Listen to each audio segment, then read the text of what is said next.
அது விடிஞ்ச பிறகு நம்ம எந்திரிக்கக்கூடாது. விடிவதற்கு முன்னாடியே எழுந்துரணும். காலையில எப்ப எழுந்திருக்கணும்னா, விடிவதற்கு முன்னாடியே எழுந்திருக்கணும். அது மாரி இரவு வந்து இரவு வந்த பிறகு தான் நம்ம வந்து என்ன பண்ணணும், பொழுதுபோக்கான விஷயங்களுக்கு கவனம் செலுத்தணும். அதாவது மாலை நேரம் இந்த சூரியன் அடைந்த பிறகு தான், நம்ம என்ன பண்ணணும்னா, நாம பொழுதுபோக்குற நடவடிக்கைகளில் ஈடுபட வேண்டும்.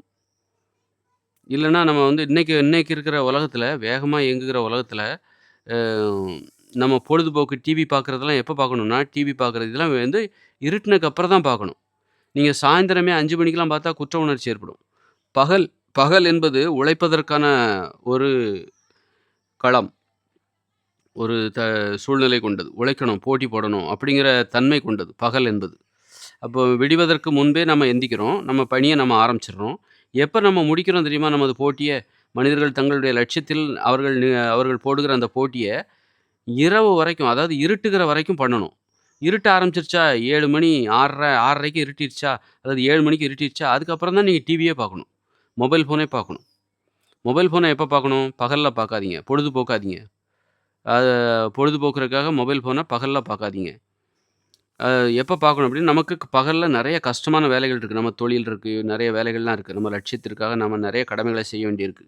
அப்போ செய்து முடித்த பிறகு, இரவு எப்பொழுது நாம் டிவி பார்க்க வேண்டும் பொழுதுபோக்குவதற்காக, எப்பொழுது மொபைல் ஃபோன் பார்க்க வேண்டும் அப்டின்னா, இரவு இருட்டுதுல்ல, இருட்ட தொடங்குது பார்த்தீங்களா? இருட்டி முடியுது ஒரு 7 மணிக்கு அப்புறம். அதுக்கப்புறம் தான் பார்க்கணும். அப்ப தான் நம்மளால ஒரு நிம்மதியா அந்த குற்ற உணர்ச்சி இல்லாம டிவி பார்க்க முடியும். நீங்க 5 மணிக்கோ அல்லது பகல்லையோ டிவி பார்த்தீங்கன்னா, பகல்லேயே மொபைல் ஃபோன்ல பொழுத போக்குனீங்கன்னா, உங்களுக்கு குற்ற உணர்ச்சி ஏற்படும். அதே இருட்டுனதுக்கு அப்புறம் தான் நீங்க மொபைல் ஃபோன பாருங்க, டிவி பாருங்க உங்களுக்கு குற்ற உணர்ச்சி ஏற்படாது.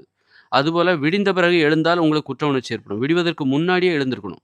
அப்ப இதெல்லாம் எது தீர்மானிக்குது? இந்த குற்ற உணர்ச்சி தான் தீர்மானிக்குது. நம்ம வந்து நாம செய்றது சரியா? தவறா? குற்ற உணர்ச்சி பாருங்களேன். நீங்க விடிந்த பிறகு எழுந்தால் அது குற்றம். விடிவதற்கு முன்னாடியே எழுந்தா தான் அது குற்றம் கிடையாது. அது எது தீர்மானிக்குது? அந்த குற்ற உணர்ச்சி தான்.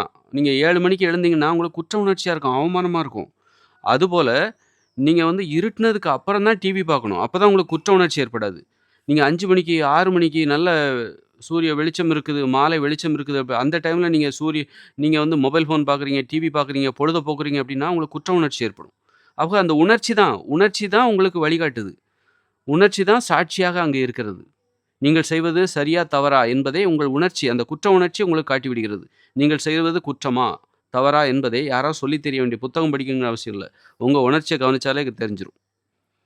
அதனால டிவி பார்க்குறதெல்லாம் பகல்ல பார்த்தீங்கன்னு வச்சுக்கங்க, பொழுதுபோக்குறதுக்காக நீங்க மொபைல் ஃபோன பகல்ல பார்த்தீங்கன்னா, அது குற்றம். குற்ற உணர்ச்சி ஏற்படும். அந்த குற்ற உணர்ச்சி எப்போது ஏற்படவில்லை? எப்போதிருந்து ஏற்படவில்லை? அப்போதிருந்து தான் நீங்கள் அந்த மொபைல் ஃபோன், டிவி பார்த்து பொழுத போக்குகிற அது சாயந்தரம் இருட்டுனதுக்கு அப்புறம் தான். ஒரு இருட்டுனதுக்கப்புறம் 7 மணிக்கு அப்புறம் பாருங்க, உங்களுக்கு குற்ற உணர்ச்சியே இருக்கு. 7 மணிலேருந்து ஒரு 9 மணி வரைக்கும் நீங்க ஒரு 2 மணி நேரத்துக்கு மொபைல் ஃபோன் டெய்லி பாருங்க. டெய்லி மொபைல் ஃபோன், டிவி 2 மணி நேரத்துக்கு பாருங்க. அப்புறம் தூக்கம் வந்தவுடனே தூங்கிரணும். தூக்கமே வந்து உங்கள தூங்க வைக்கணும். நீங்க தூங்க போக வேண்டிய அவசியம் இல்ல. நீங்க போய் தூங்குனீங்கன்னா, அது தூக்கம் வராது. அந்த தூக்கத்துக்கெல்லாம் யாருமே அதுவா வரணும். தூக்கம் வந்து தான் உங்கள தூங்க வைக்கணுமே தவிர, நீங்க போய் தூங்க முடியாது. நீங்க போய் தூக்கத்த வர வைக்க முடியாது. தூக்கம் வந்து உங்கள கூட்டிட்டு போணும். "நீ தூங்குப்பா" அப்படின்னு. பிடிவாதமான தூக்கம் வேண்டும். அப்போ இந்த இந்த விஷயத்துல நம்ம இந்த குற்ற உணர்ச்சி எப்ப எழுந்திருக்கணும், எப்ப நம்ம வந்து நமது கடமைகளை முடிச்சு பொழுதுபோக்குகிற டைம் வந்து எப்ப ஸ்டார்ட் ஆகுது, அத எது தீர்மானிக்குது? குற்ற உணர்ச்சி தான் தீர்மானிக்குது என்பதை இந்த வீடியோவில் நான் சொல்லியுள்ளேன்.